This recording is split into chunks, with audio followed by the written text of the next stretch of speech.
This conference will now be recorded. And I'll hand it off to Mike to start the presentation. Thanks, Nick. Good morning, everybody. Thanks for joining. I want to do this mostly on rims, spare tires, storage, and equipment. I'm not going to touch too much on the tires and the hubcaps because I've done a school for that I was supposed to do a presentation at the French Lick Nationals this year, and I'm kind of holding that till we figure out where I'm going to do it at. So this is basically just going to be on rims and spare tire, like I said, equipment and storage and so forth. With that, we'll get started here. 1953 rims are a 1 year only rim.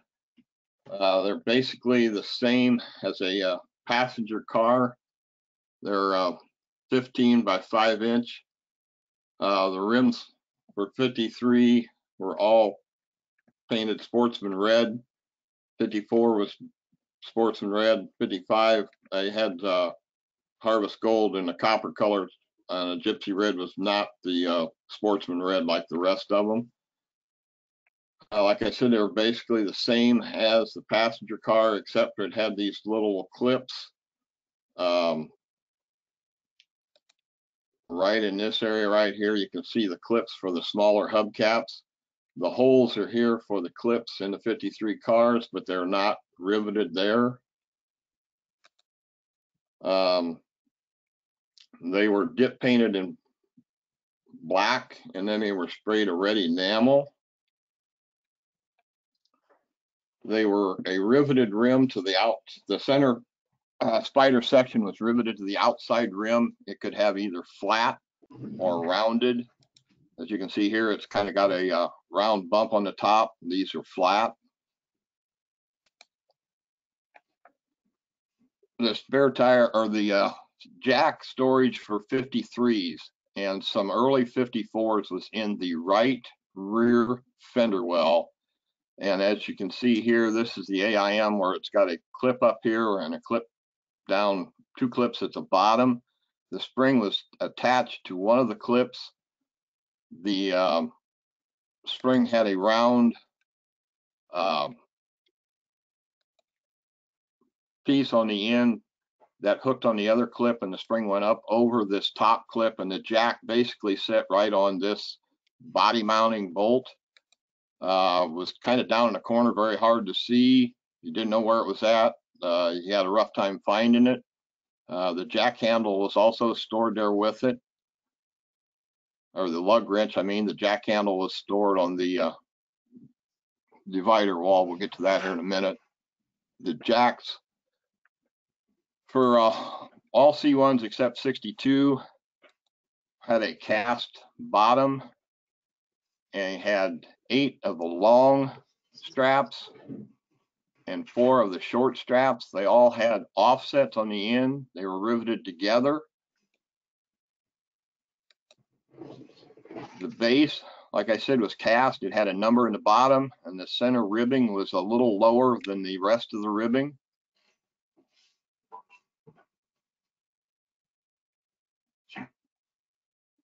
The end where the jack handle fit in, kind of a oval shape. The jack handle, basically the end was like, they say, like a spoon that fit in there and locked in to turn it, scissor it up. Rivet, it was knuckled or rivet in the center to fold over. The early 53s, 54s, and 55s basically were stored with the jack handle extended like this.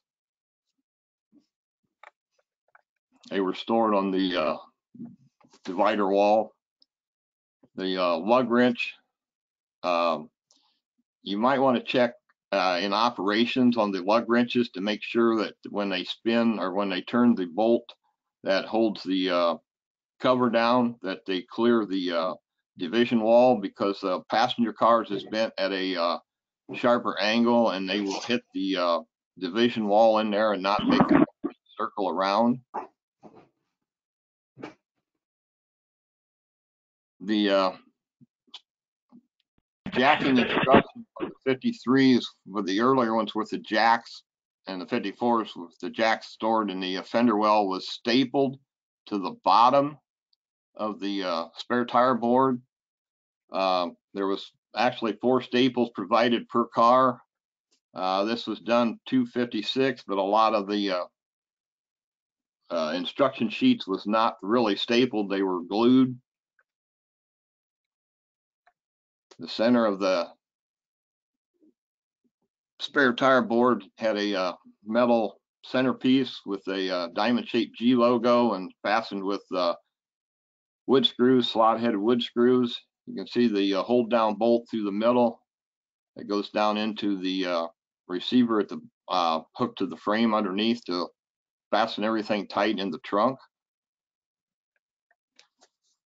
When the jack was stored in the right rear fender well, the spare tire was stored with the white wall up.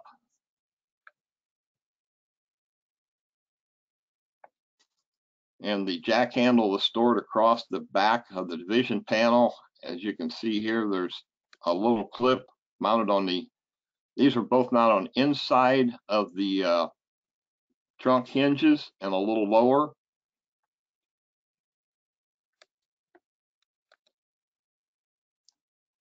Later 53s through 55s, they moved the J hooks that held the jack outside. And when the jack moved into setting in the spare tire in the well, there was 2 little spring clips that held the lug wrench in at that point in time. And there's the jack stored in the tire in the wheel well.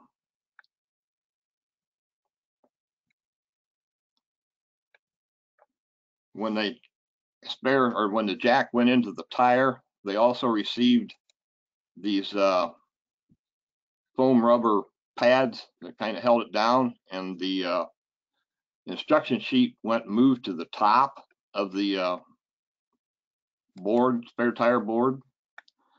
The 53 through 55s had an 1.25 inch, actually through 57, I believe, had the 1.25 inch hole in the to pick it up out of the well where the tire's at.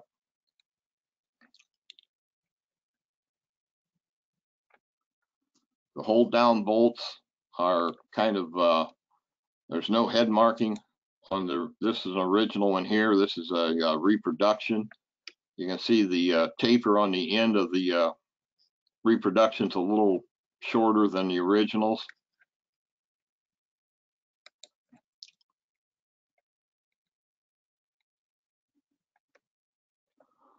Also, 53s and 54s, the tires were tube type tire.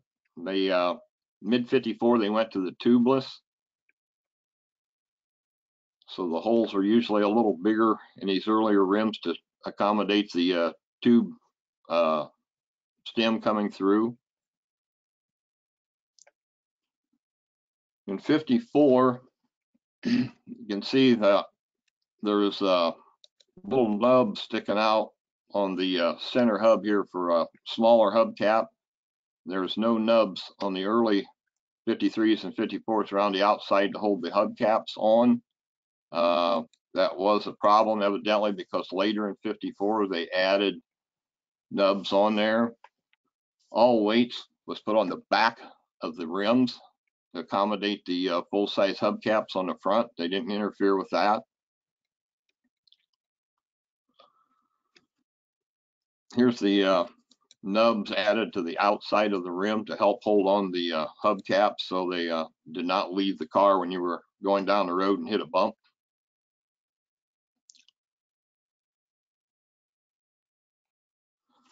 In 55, they had problems with stones coming in through the little openings in the back of the rims and rattling in between the hubcaps and the rims. So they put basically a small piece of rubber tubing, which is about the same size as the windshield wiper or windshield washer tubing. They stuffed the tubing in between the slots on all 4 openings to kind of prevent anything from coming in between the rim and the hubcap.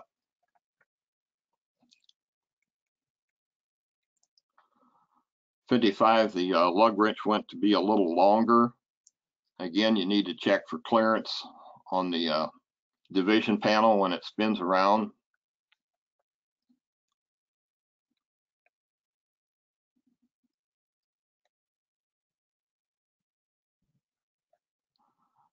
The jacking instructions was basically the same through 53 through 60. There's an original one to the left side, a reproduction to the right side. As you can see, the spacing up here is a lot different. Also, the length, the height of these are different. The wording is pretty much the same down here on this one. I've got another reproduction that the wording here, you can see it's of, and here they got for. And the spacing is fairly decent on this one. The sizing is fairly decent, but the wording and is a little bit different. Just some differences between originals and replacements.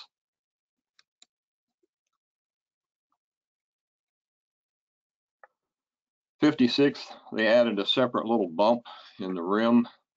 Still had the nubs for the outside hubcaps on them.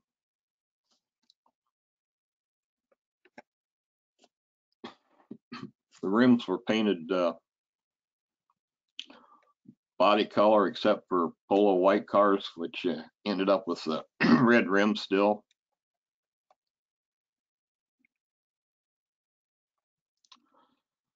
There's a date code on the inside of the rim that you can't see when the tire's mounted. There's also the Kelsey Hayes insignia here and the Wheel and Tire Rim Association insignia here. This is the date, 5 of 56, the rim size.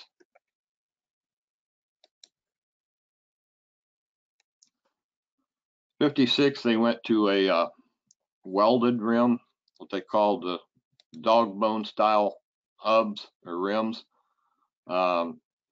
56, you could have either riveted or the welded style.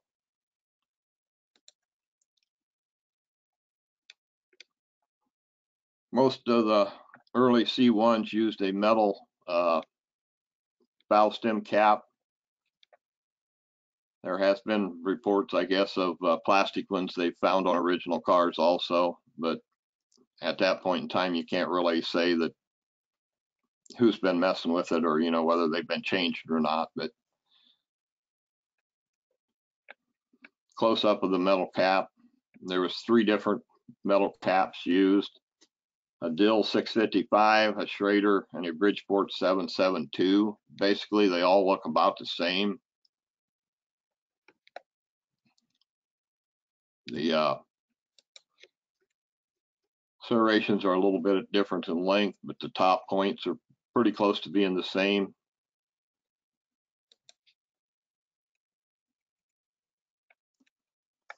'56, they changed where the tool storage was. The lug wrench was along the driver's side. It also had a short clip here to hold it. Later on, they went to a longer clip. You can see the short clip there. The jack handle was now folded over, and the end was stuck through the division panel, and there was like a J clip that the back of it went in, held it tight to keep from rattling around.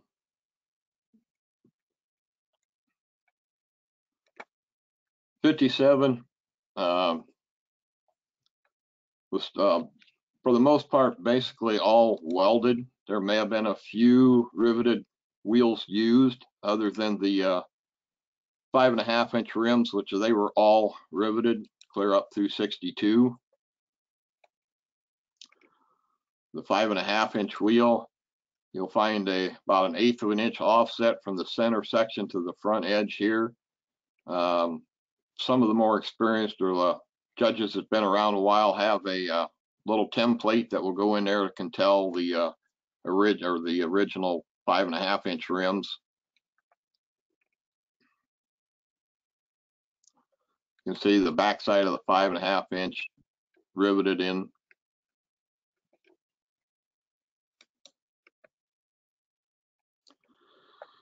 The spare tire board, if you use a reproduction tire or a lot of the 5.5-inch rims, also you will find a gap where that will not go down tight against the fiberglass trunk base there. It definitely will not go down with the reproduction tires because they are a little bit wider, won't fit down in there quite as well. 57, they come out with the positive traction. They added this caution label on the jack board or spare tire boards, and in 57, 58 early, you'll see it says car here, where later on it will say vehicle. So just one thing to remember on the 57, early 58s, it's a little different than the later. There's a reproduction label of that. The last one, this is, from what I presume, is an original one. Not too much difference in the wording, and everything looks pretty close. The part number, you can't really see the Made in USA on this side, but the part number and that stuff looks fairly close as to what this one is. The font is a little different, but not much. 57, they went to the longer clip for the lug wrench. You can see it's got 2 screws in it where the short ones only had 1.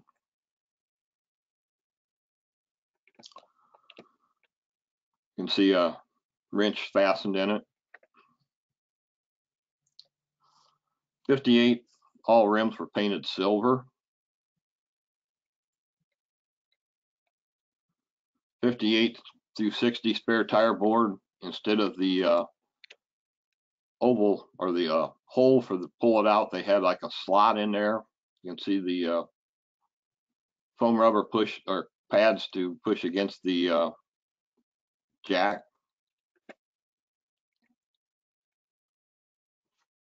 .58 spare board. You can see the excessive glue on the jack instruction sheet. They also had a little squared off piece to so it didn't interfere with the division panel in the front. Here's the later one I told you that started in 58 with the vehicle instead of the car.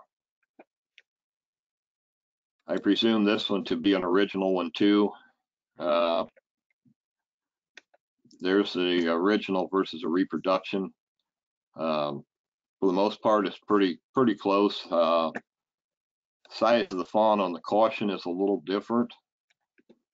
The font on the lettering down in here is a little different also. Not bad, pretty close.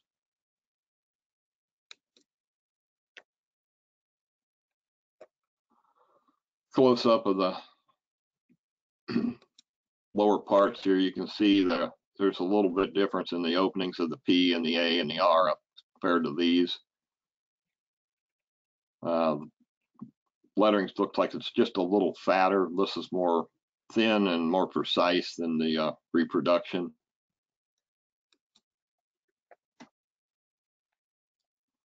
.59, all rims were painted black.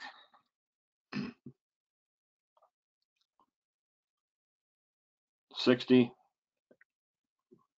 rims were painted body color. And 60 also went to a welded rim, but it did not have the dog bone cutouts in it.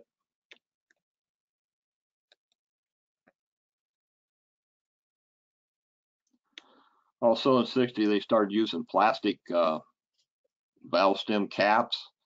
You can see the earlier ones had a full point on the top. The lettering was quite a bit larger than, I mean, it ran the full distance from the center thing to the outside.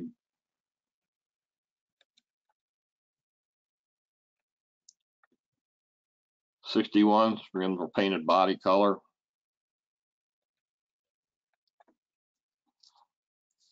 There's the date and the insignias inside the rim again. This is out of a '61. You can see the date code here, rim size, the Kelsey Hayes logo, and the tire and rim logo down here.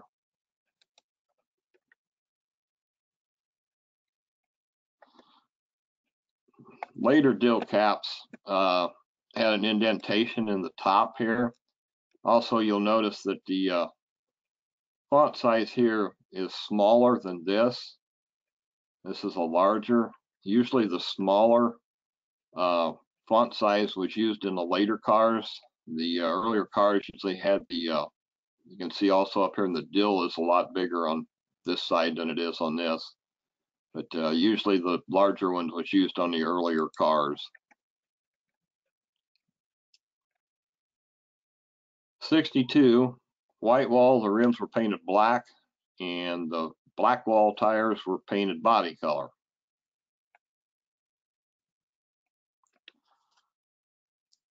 '62 Jack was a little different than the 53s through 61s.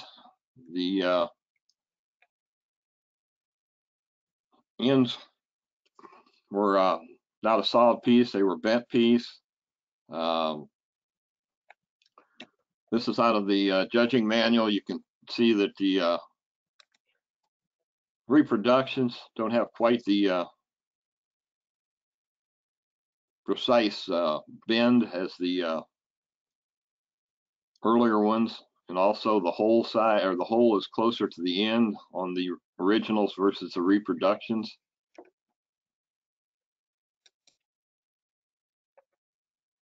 And there's a 62 Jack. You can see it does not have the Ford's base. It's got a metal base, just a flat metal base with some ears sticking up. A lot of the side brackets are pretty much the same. The shaft in the middle on the earlier ones was fine thread. The 62s is coarse thread. The jack handle, instead of having a little spoon on it, went to a 90-degree bend on the end of the rod. Also, the lug wrench ended up with a like a spoon tang on it also down here.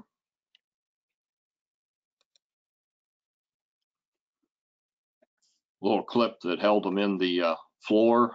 Then 61, 62, they changed the location of where the tools were held again.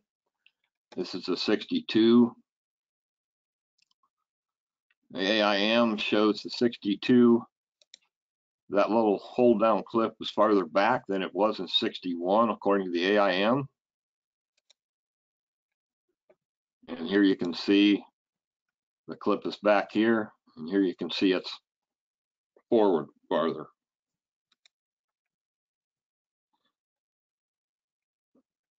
And here you can see the difference in the threads of the 53 through 61s versus the 62s and the ends.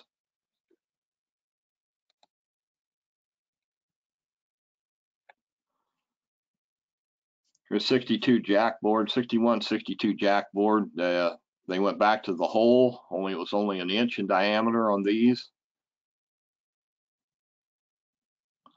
The wheel well was deepened, so if they put the 5.5-inch wheel there, there shouldn't be a gap.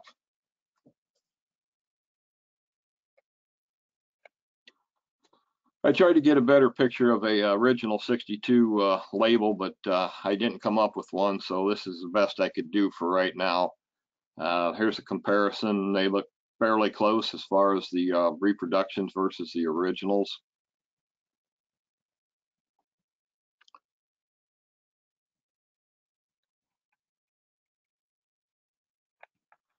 And that's it for the 61s. Nick, you want to open it up if we got some discussions or we got questions, or anybody can add any comments or anything?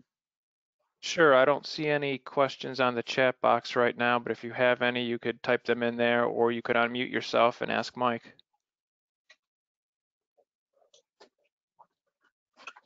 Hey, Mike. Yes. I had a question regarding the jack itself. Okay. The 62 was unique. And what about, there's an A stamp on the bottom? On the bottom base plate? Correct. Is that right? If it's original, there's an A stamp. If it's a repro, they don't have that A marking.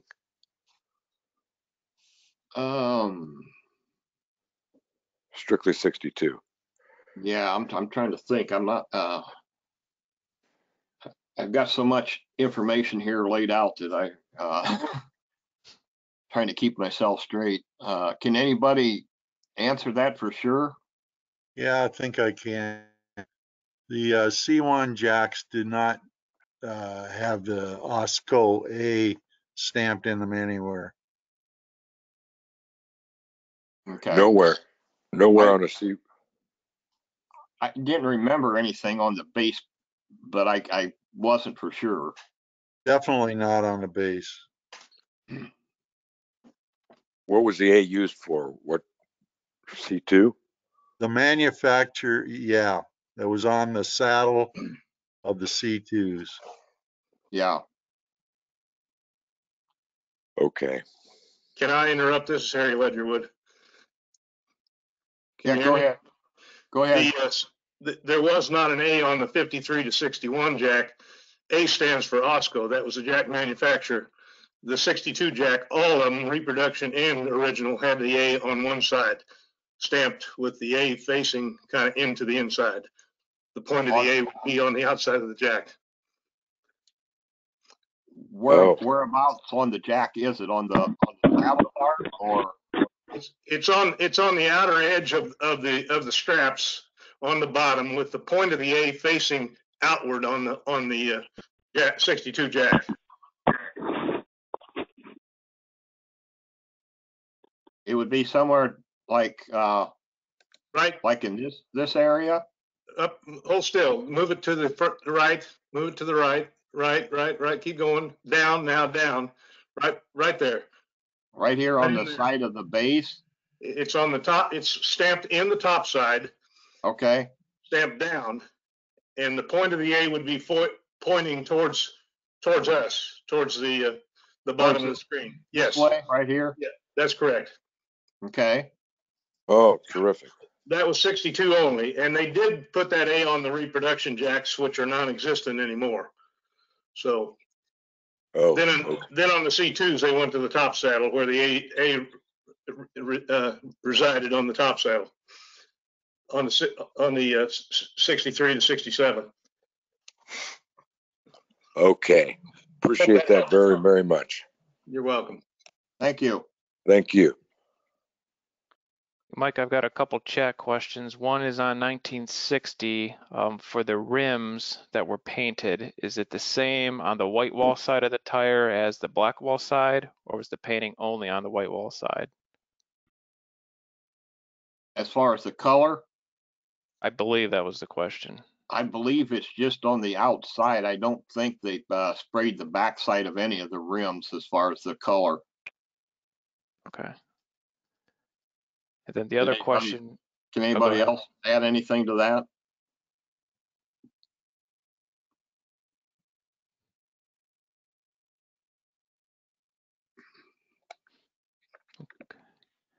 And then the other question was on the, let's see here. What type of finish was applied to the wooden board that covers the spare, if any? It was a dark stain finish,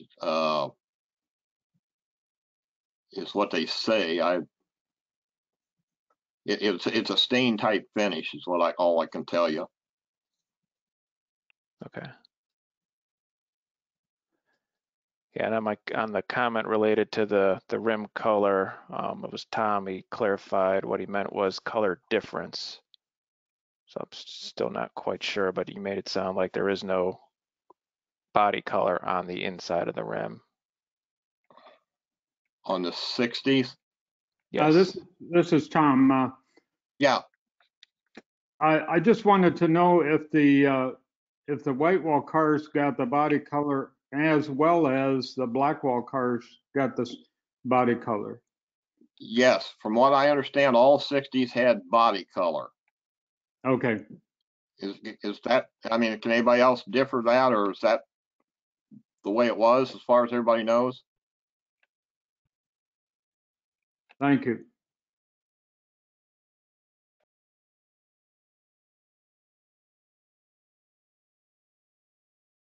Is that it, or we got any more? One more. Is there any difference in the wheel for the cars that have the big brakes? The big brake cars should take the wide wheels, I believe. Is that right, Dan, Addie?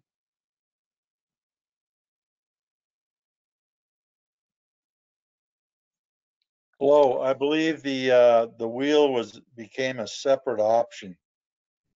Yeah, you could order the wide wheel, but if you ordered the big brakes, didn't you have to have the wide wheel with it?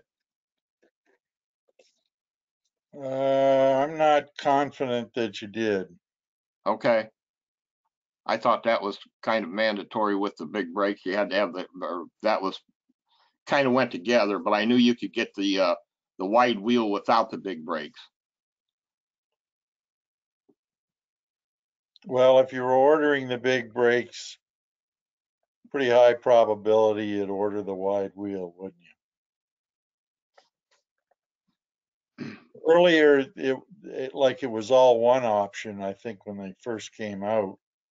Right. I'm not a 57 expert of any sort, but later they broke the two options out separately.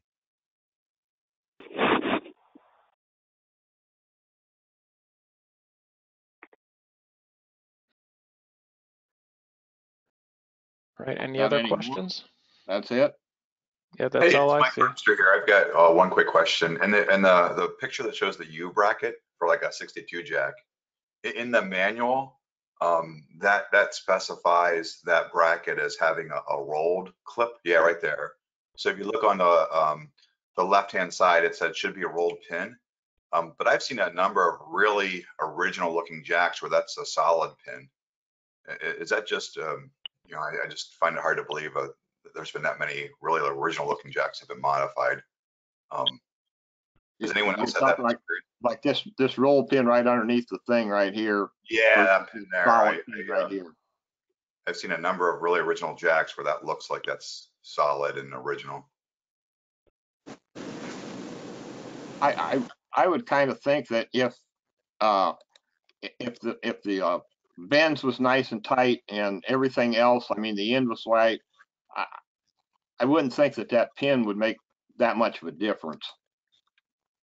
I mean, you could see where they could put them either way in there. Yeah, yeah. Okay, I was just curious if anyone had seen the same thing. I think all the originals were solid pins. They were solid? Everyone I've seen original was solid on 62. Okay. Oh, there's this one right here shows kind of a roll pin right in here. Yeah. So. Doesn't mean it wasn't replaced, but I've not seen a roll pin on an original 62 jack.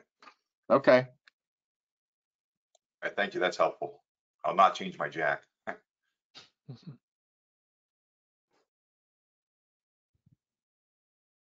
We're all learning something, huh? That's what this is all about. No more questions? No more comments?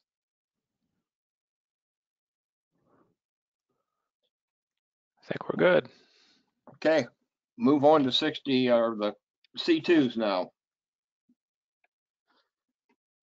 C2 rims, kind of a 63, 64 had a taper,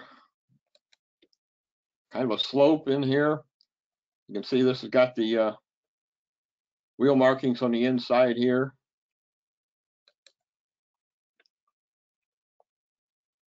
A little different view from it.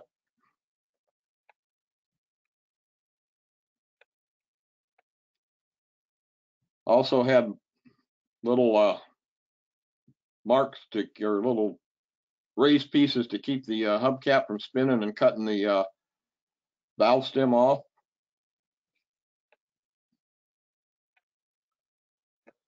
Spare tire was stored underneath the rear of the C2s rather than in the no trunk to store it in on the C2s like the C1s.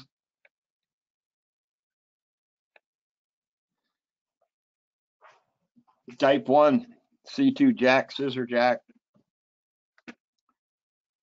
Type 1, you can see it has the ball bearing here. These arms here are straight, no reinforcements in them. U-shape out this way with a nut on the end. You can see the A right here on the saddle of this. This is a later because the 63s, 4s, and early 5s did not have the rubber bushing around the lug wrench to keep it from rattling.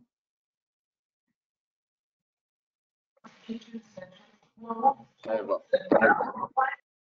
close up of the ends here. You can see there's no reinforcement in the straps here at this end.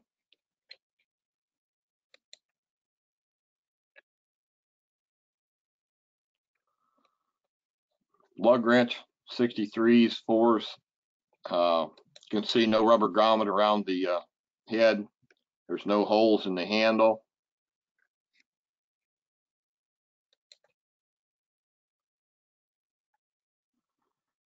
Hold down spring for the jack in the compartment.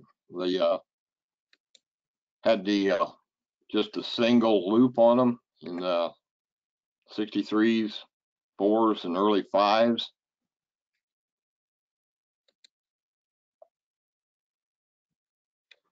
Here's a comparison between an original and a reproduction.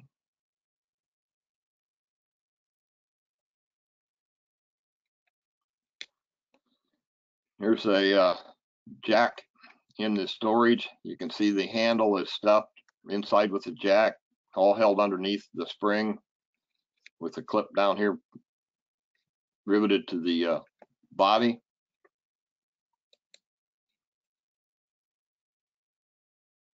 Jacking instructions were basically all the same from 63 to 66 if you had standard wheels.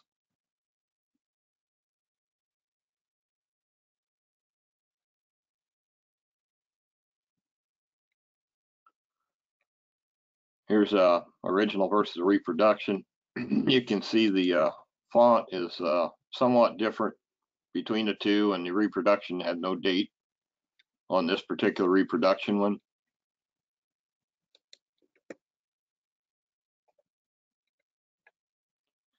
You had a big tank car. Jack was no storage area behind the seat, so the jack had to be stored in the back corner. You can see it from the inside here. The labels was put on top of the big tank cover.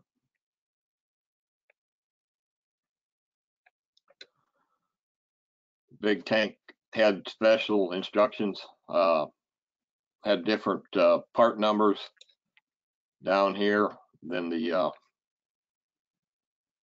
standard cars, standard tank cars. When they moved the spare outside the car, they had to do something to keep it from getting stolen, so they put locks on the tub bolts hanging down the back. Original 63 locks did not have a weep hole in here to get rid of the stuff. Anything that got inside, they had problems with them corroding up. So later they put a 1/4-inch hole in there to try and get the debris out. The early 63s had a pad rather than having a boot on there. To keep it from vibrating against everything. The pad thickness and pad length and width.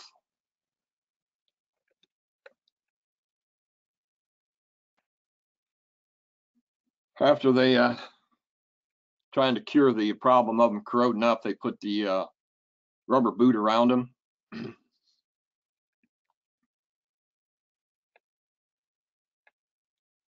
The front of the spare tire tub was held up with 2 long bolts. These are the very early 63 bolts, probably used on about the first 1,000 cars, they say. You can see the head configuration down here had a place to put a hex wrench on it. The nuts up here was not welded in place. They were just loose on these bolts. The second bolt on the 63s did not have the edges squared off for the wrenches to go on, but the nut was welded in place, so it was at a described length between the nut and the hold or the end that holds the bottom of the tub up.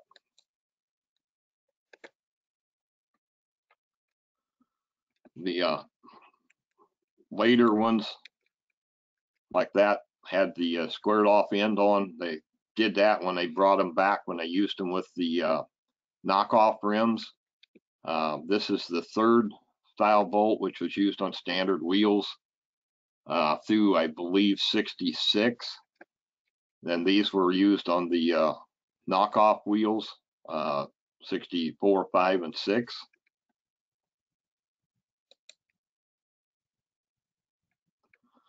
'64 rims had the same contour on the inside, had the slope on the backside, but a lot of the 64s had a 1/8-inch hole drilled in the spider part. Don't know what the purpose of that hole was.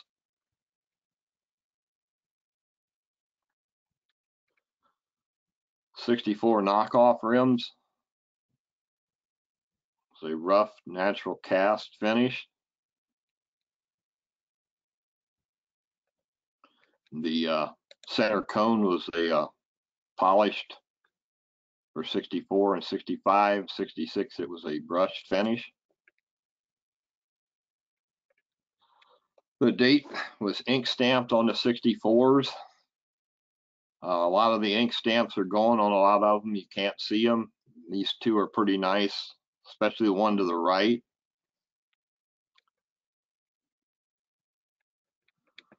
Knockoff hub. An original, you can see the reproduction's got places to put locking pins in so they cannot back off.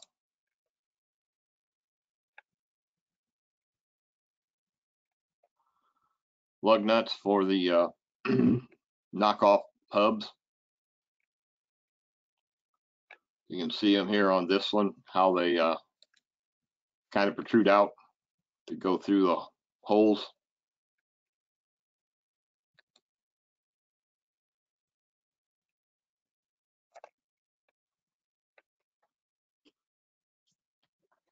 The knockoff nut on the backside, some of the markings on them.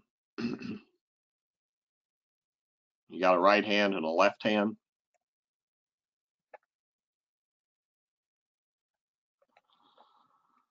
Here's the card that come with the knockoffs. You can see the reproduction cards are a little bit bigger. There's some other differences in here. You can see the degree of clarity is a lot better on the originals than it is on the reproductions. Some of the letters on the reproduction are missing ink in part of the spots. You can see the openings are a little bit different in the A's, the 4s.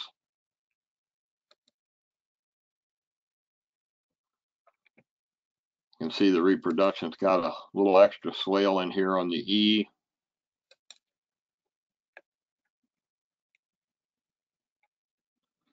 Lead hammers.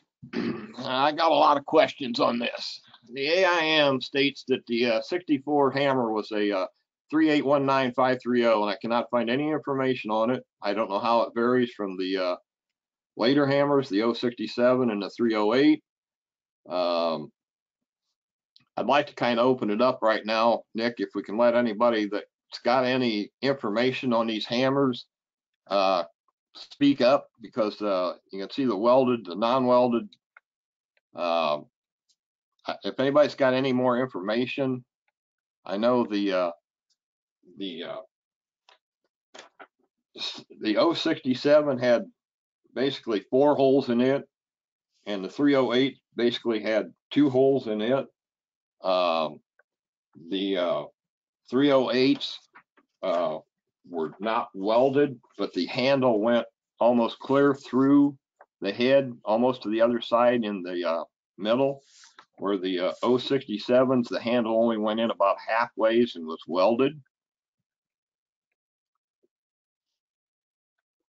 Can anybody shed any light or got any information on hand or the lead hammers or anything?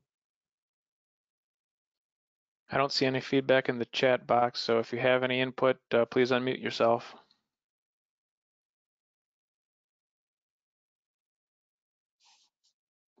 Okay. I guess we can move on.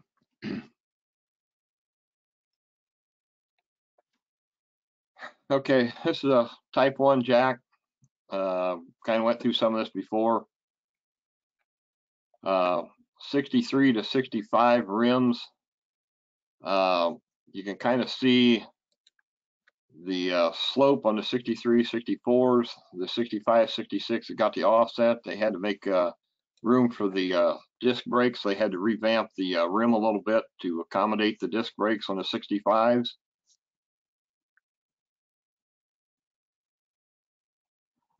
'65 knockoffs was painted dark gray between the fins. You can see the center cone is still a bright polished finish. You can kind of see some of the machine marks on the outside rim.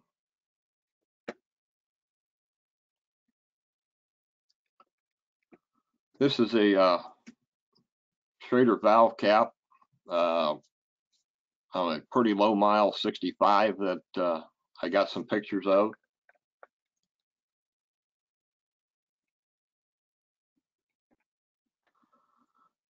Type 1 versus a Type 2 jack. Basically, the big difference was the reinforcement in the arms right here. The Type 1 was just smooth, where the Type 2 had a little indentation to kind of help make more strength there, a little reinforcement. Both Type 1s, Type 2 had the ball bearing between the nut and the U-bracket.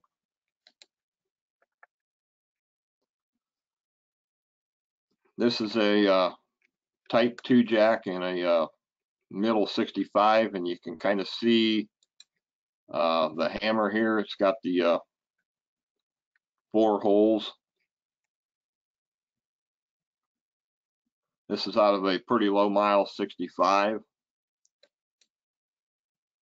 So I'm assuming that this is all original equipment with it. You can also see that it does not have the rubber bushing around the end of the lug nut wrench yet. In early 65s, they had a piece of carpet underneath the jack to kind of keep the noise down.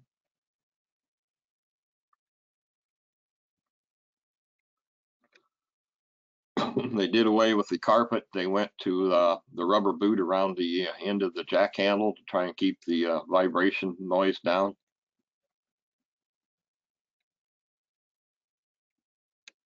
There's another picture of the welded hammer that supposedly was used in 65.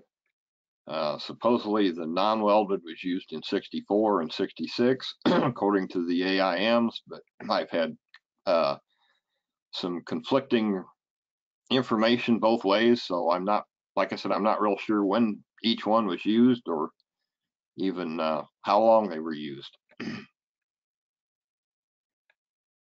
Another picture of the non-welded head. Type 2 to Type 3 jack. You can see the Type 3 had the reinforcements in it also, but the instead of having the ball bearing here, they had a 2 flat washers with like a piece of plastic or Teflon, like a washer in between them.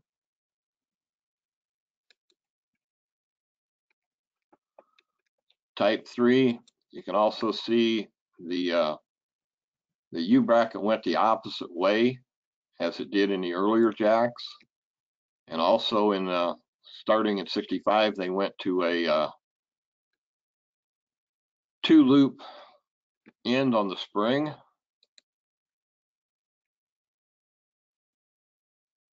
In 65 sometime also they added a hole in the top of the handle, which most holes were oblong because it was punched in before it was bent. When it was bent around, it kind of pulled it out of shape.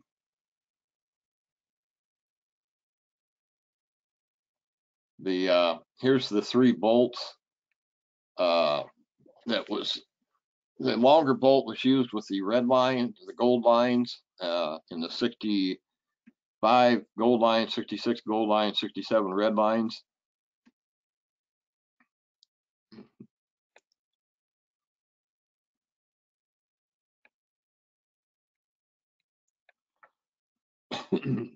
Jack in 60, or the spare tire lock in 66, 65. They were not painted. They also had, from what I understand, the 65s still had a 1/4 inch hole. 66 went to 3/8 inch hole. In 65, the little hole to push the cylinder out was along the side. Sometime in 66, 67, it moved inside on the cylinder itself.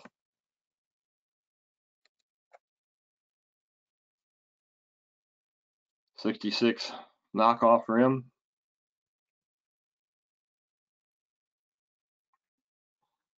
You can see the 66, this is no longer a polished cone. It's kind of a brushed finish. Still the gray in between the slot, or the fins. When you had the knockoff rims, you had a different jack instruction sheet, had a different part number. 66 in the glove box, they had a tire pressure label affixed to the glove box door. The one to the left is an original, the one to the right is a reproduction. A few of the things to look at here is the pound sign, the plus sign. The spacing is a little different. Font size is pretty close to being the same. Not too bad.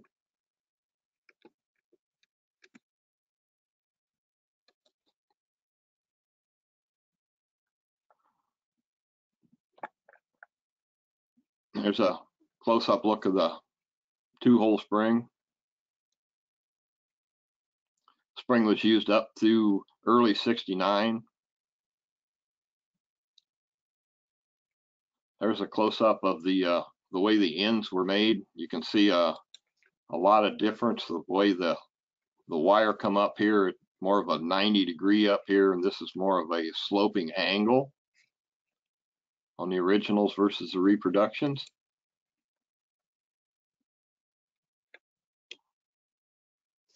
Mid 66, 67, a 3-hole handle. They put 2 holes in the sides.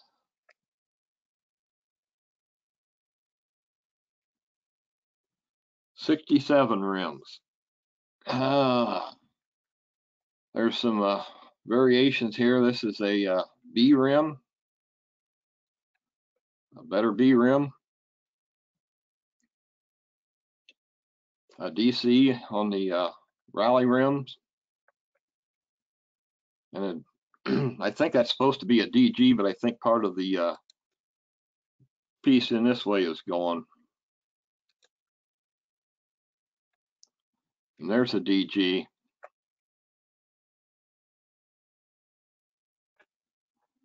There's the inside of the rally rim markings.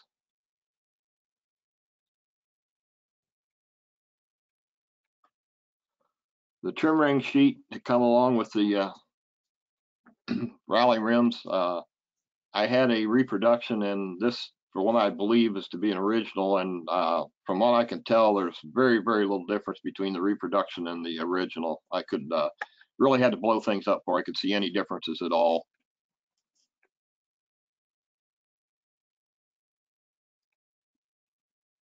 Some of the stampings was not real complete on a lot of the rally rims.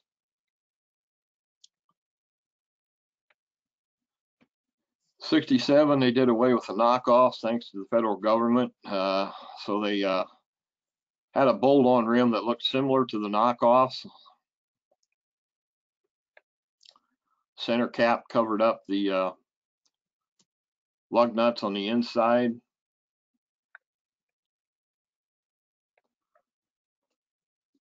You can see the center cap, the fins fit down between the Runs on the wheels, the square notches, the outer rib.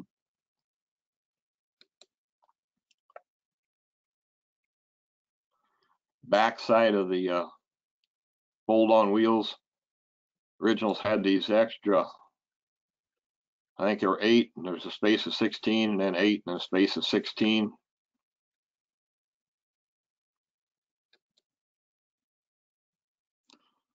And I believe that is an original tire, Silvertown 660, which don't see too many of them.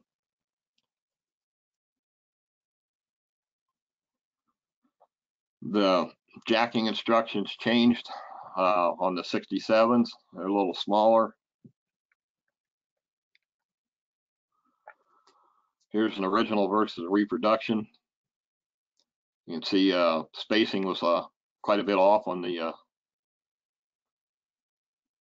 wording up there. Also, the font size is a lot different.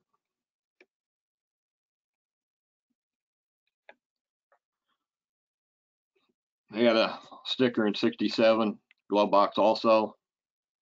Had a P inside where the 66s was just a plain bow tie at the top. Here's a couple original in the middle, a couple different reproductions.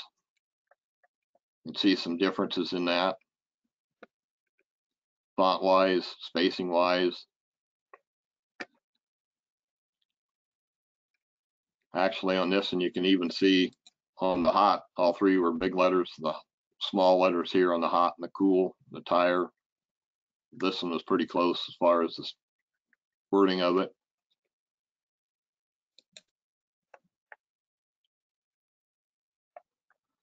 '67, they start dating the jacks.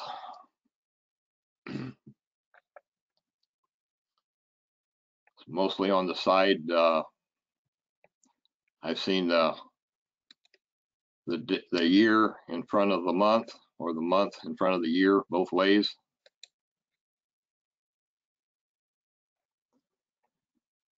There's some handles. You can see the oblong holes, different. They were drilled in, like I said, and then they were folded around. So you're probably going to get a lot of variation in them. Here's a 67 lock. You can see that the little hole to remove the cylinder is up on top.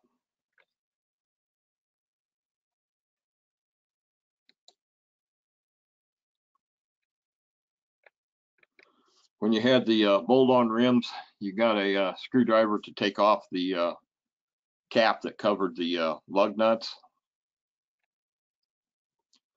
The fluting, the length of it. It's an Irving screwdriver.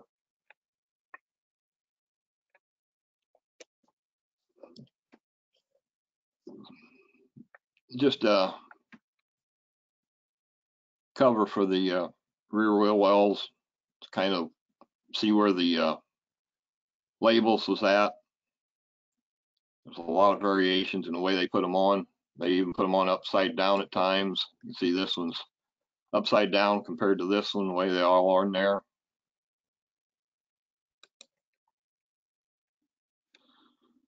Some difference between an original and a reproduction board tag. You can see there's quite a bit of difference in the numbers.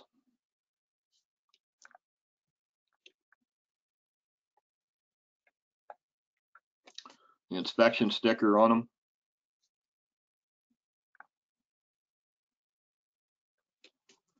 The thumb hole in the board.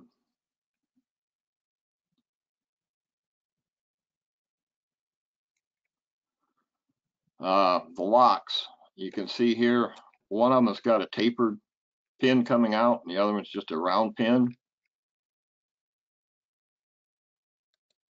They were made both ways as far as I know. You can see the rivet and the lug wrench.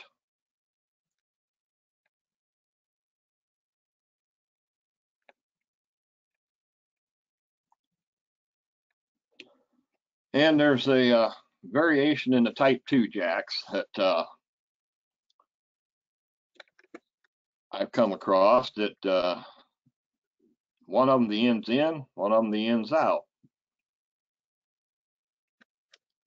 compared to a type 3. This is more like a type 1 end.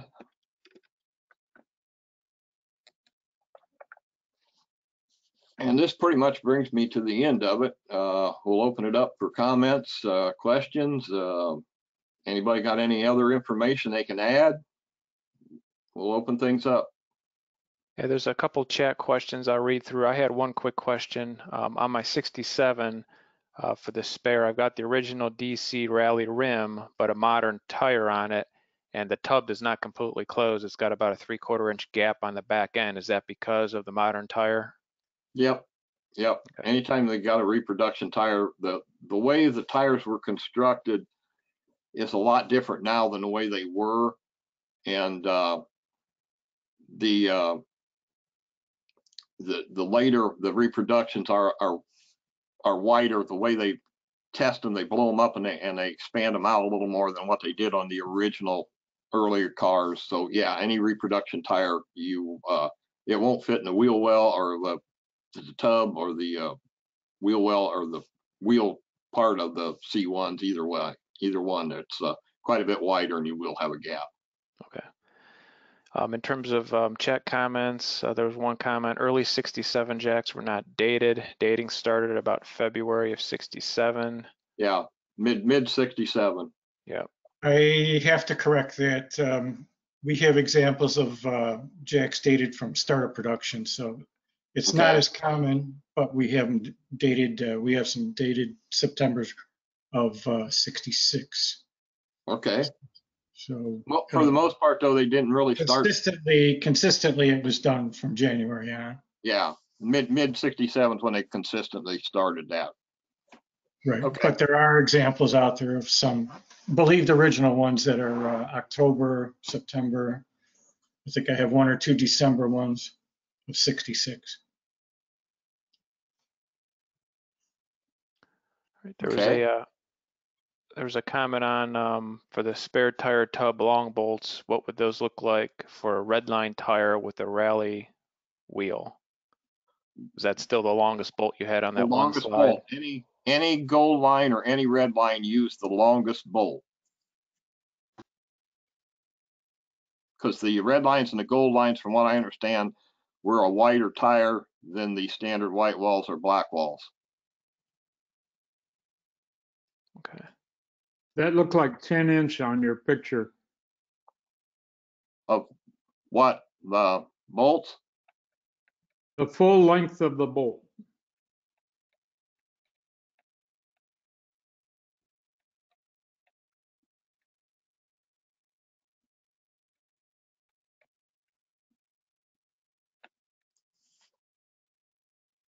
It's pretty close.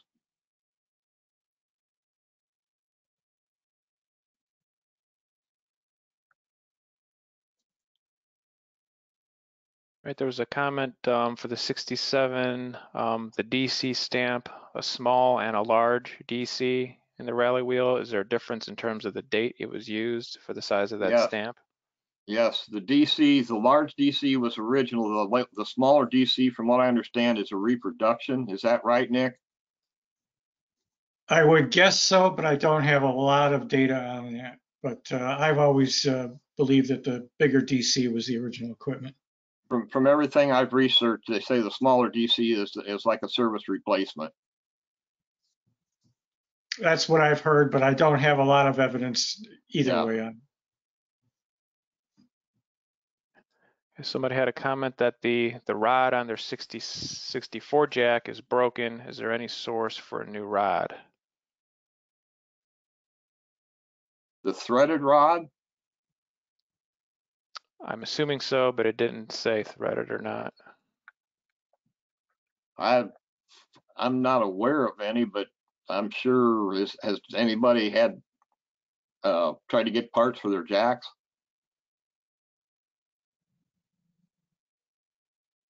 Mike, this is Harry Ledgerwood. Yes. There have been some broken screw shafts, and there is an individual that's working on a replacement for those. Okay. So not much demand for it, but when they break, they're broken. There isn't any way to fix them. So but. Yep. That's good to know. If somebody comes up When with those something, become available, yeah. when they become available, I'll put something out that they are. Great. Thank you. You bet. Yep, and he responded, he was talking about the threaded rod. Yeah. Question on the spinners for knockoffs. Yes. Is there a left hand and a right hand version of the red, white, and blue orientation? Yeah. I've seen. Let me see here. I've seen where they're supposed to be red, white, and blue when they spin. I believe it is clockwise. So one way they're one direction, and the opposite direction they're kind of opposite. I've seen them that way, but I've also heard that there is no. I don't know if I got a picture of them, but I don't think I put it in here.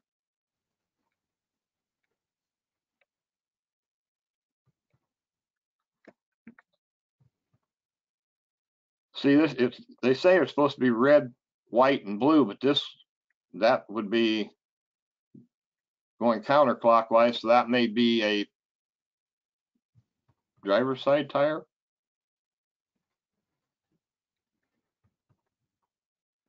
Are they supposed to always spin towards the front, regardless of which side they're on? I've seen them where they're opposite on opposite sides, so they both was going the same direction. But I can't honestly say that all of them were like that. I don't know. I've seen them. The most I've seen has been so they go red, white, and blue, whichever way they're oriented on spinning on the car. Does that make sense? I'm not explaining myself very good there, I know. But it's supposed to go like if it's spinning this way, it's supposed to go red, white, and blue. If it's spinning this way, then it's supposed to go red, white, and blue. From some of the sources I've seen. Like I said, I get so much contradictions on some of this stuff, you don't know what to believe, and a lot of it's really hard to research and find original stuff that you can still trust that hasn't been tampered with. Thank you. So another quick comment that they indicate is slightly off topic in terms of the tire. Is there a way to tell an original Firestone versus reproduction other than the DOT marking and date code, or is that the only indicators? Oh yes, there's a lot of ways. If I kind of don't want to go into that because I've got a lot of that in my presentation for the national, and I really don't want to go into that here. Okay. Sorry. And one of the members asked to see slide number 89 again. I think it's one of your big tank slides.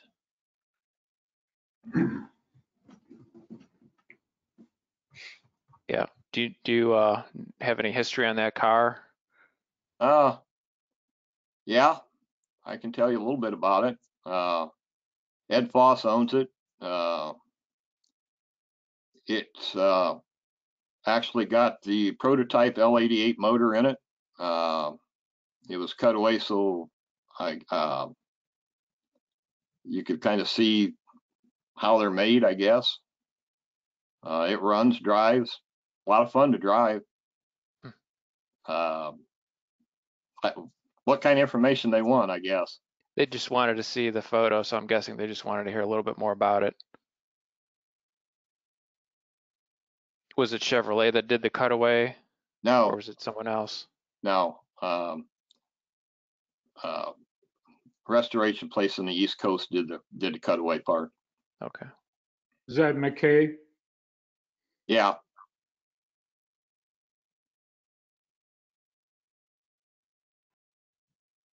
Mike, is that a 65? That's a 65, yes, sir. And that's an L88, right? It's got the prototype L88 motor in it. Yes. Okay, that's what I thought. I saw the car at Ed's place. I thought the L88s came out in 67, but here it's 2 years earlier. Well, this is a prototype motor. It was from what I understand, Zora smuggled this out of the engineering place and put it in a car to, supposedly this motor was in one of the 5 Grand Sports and raced in one of the 5 Grand Sports at one race. It's a 427, right? Yes, L88. There's a question on the for the C2. When did that rubber spare tire lock cover cease being used? The rubber coating around it was used clear into the C3s. The little pad quit probably 3/4 of the way through 63, and they went to the rubber boot, and then the rubber boot stayed on there clear through, I think, all through the C3s till they stopped using the jacks and they started putting the donut spares in there. Nobody wanted to steal them, so they didn't have to worry about locking them. Then there's a question on the single hook spring hold downs, reproduction versus original. Is there any more you could add to that? Like that right there? Yes, I think so. There's just a lot of difference in the way the spring comes off. The hold down hook is pretty much the same, pretty close. I think there is one that's got a shorter spring, a reproduction from a different manufacturer. It's got a little shorter spring that's a little closer than that. So the spring length is not always an indicator? Not always, no. Okay. The biggest thing is to look at these ends right here. I don't know if I don't remember where that one was.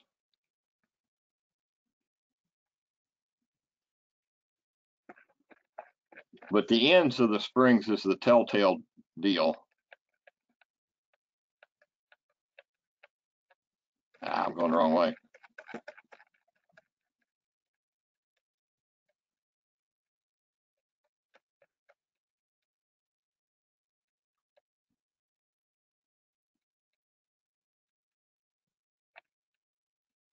There. I mean, if you look at the end, there's a lot of difference in the way this comes off of the coil part to the end hook. I mean, this is more of a 90-degree, where this is a sloping sweep up to the eye where it hooks. That's the biggest thing on the springs. That diameter is pretty close. The wire size is pretty close.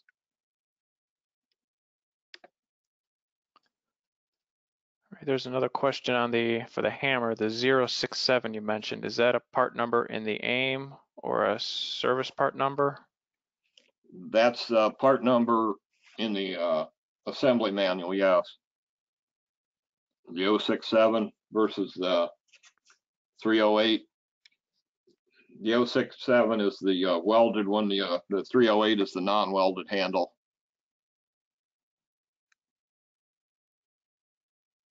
And there was a comment on if any spare tires ever came with a tire label like your photo, which I'm not sure which photo that's referring to. I know which one he's referring to. I've never seen a label on them, but I have seen ink stampings on the tires. A lot of times in the C3s, when we get into the next section, the C3s, I got a spare tire that's got ink stampings all over it. But I don't know if I've ever seen an original spare with this tag on it. No. I presume that's the tag he was talking about. I'm not sure, but most likely I would say. Yeah, no, yep. I've never seen a spare with that tag on it. I mean, I've seen them ink stamped, which we get into the C3s. You can, I got a couple of them in there that show the ink stampings on the tires, on the tread, on the sidewalls, all over.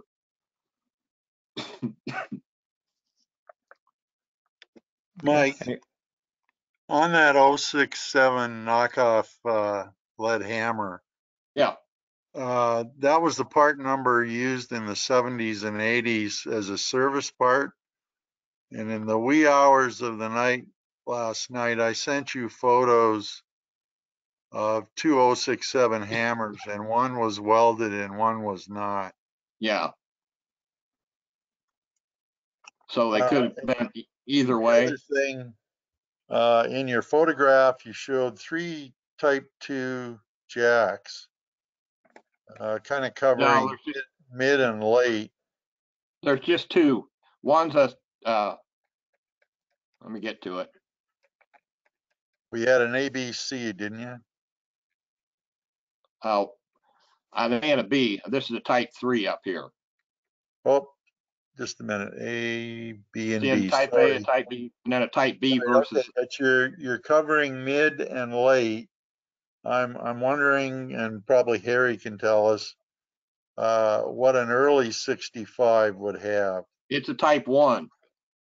It's a Type 1. That's correct, Mike. There was 4 jacks used in 65. The 63 4 jack carried over into early 65.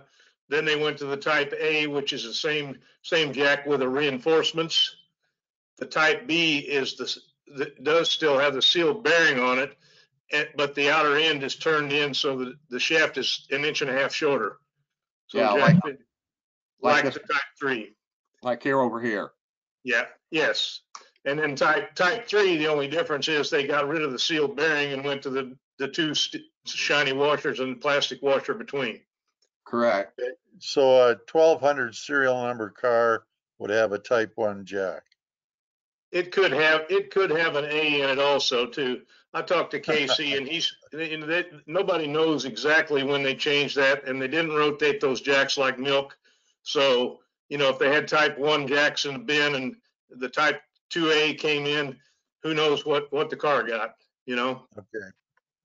It's whatever they grab first, and yeah, there could be a 1, 2, or 3 in a lot of different areas. Absolutely. I've talked to a couple individuals that have actually seen a Type 2 jack in a 66, which should have had a Type 3, but that just tells you that there was carryover. Nobody reached down to the bottom of that tub or that bin and got those jacks out until they were down to it. The photographs, I appreciate you putting those photographs up. I put that on the NCRS classified. Those are pictures of the jacks, so that I'm showing the difference. And the 65 judging manual is going to be modified to incorporate that third style, that second Type 2 jack. I just run across these the other day. I remember where I did see them. I thought I need to put that in there to add that to it. That's where you saw them on the NCRS classifieds. Okay. Thank you, sir. You're very welcome.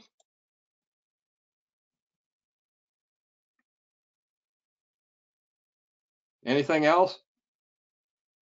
Yeah, I've always been confused a little bit on that knockoff spinner caps with the red, white, and blue. I've seen them both ways. Well, wouldn't you have a left and a right? Yeah, you got to have a left and a right to spin on. I mean, they both spin opposite the way the wheel turns, so it can't. How do I want to do this? So it don't.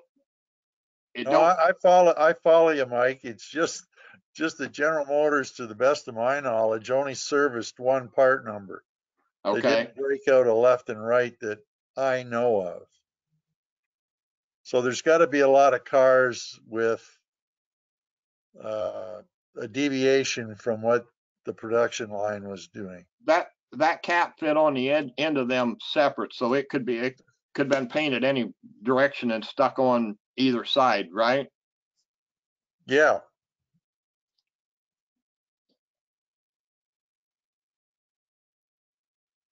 But like I said, they're going through this with all the information I found. I still had a lot of questions with a lot of different things that I really wasn't sure of.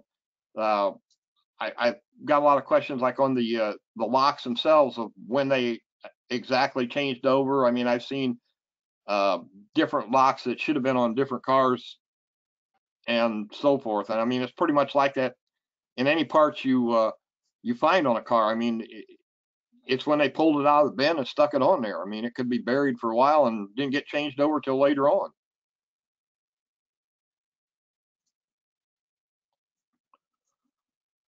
Any other comments? There's a couple chat comments. Somebody has a February 67 car with a DG rally wheel and asked if it's possible the different size DC wheel stamps could have been before and after the DGs.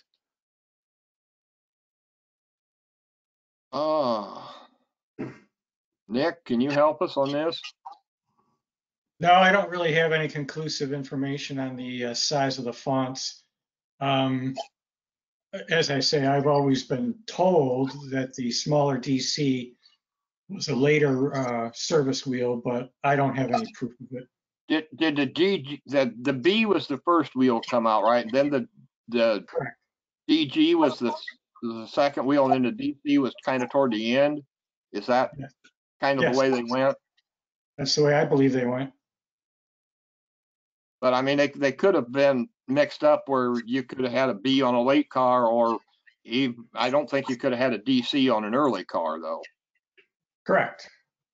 Correct. It's a one-way street. Yeah.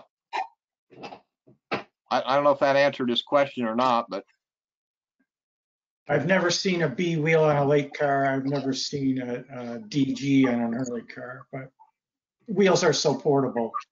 You know, it's hard to tell what's been changed and what hasn't over 50 years. Yeah. And there was a comment on, in terms of judging for a potential point deduction, is there any issues of having an early versus late A or B part as long as the year is correct? So I assume it's talking about these jacks that you've got on right here. Yes, sir. Like we just said, I think you could have early parts on late cars, but you should not have late parts on early cars.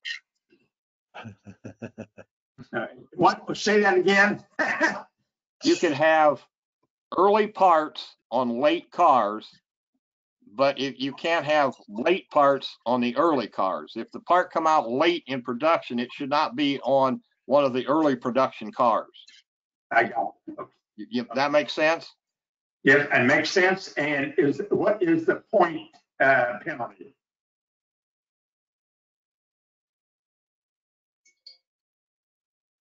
Is there a point penalty?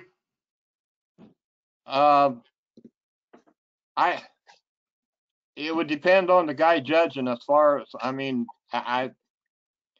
it depends on how much difference in the part.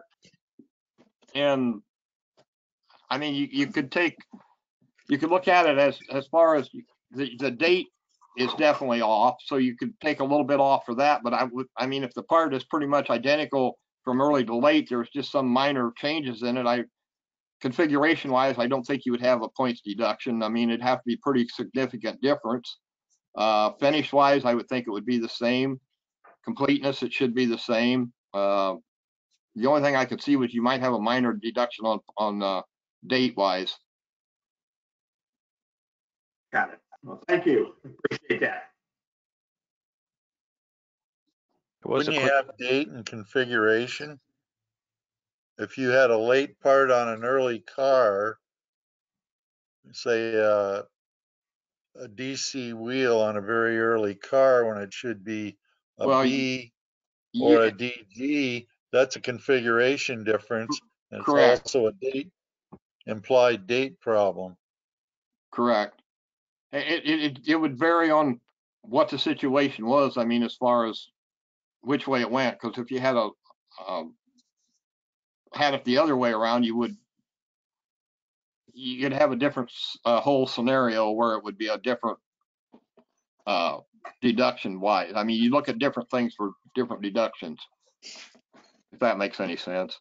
I'm not explaining myself real well here, I know. Somebody just made a quick comment on the knockoffs. They tighten towards the rear and loosen toward the front. Yeah, they always tighten against the way they roll, like from what I understand.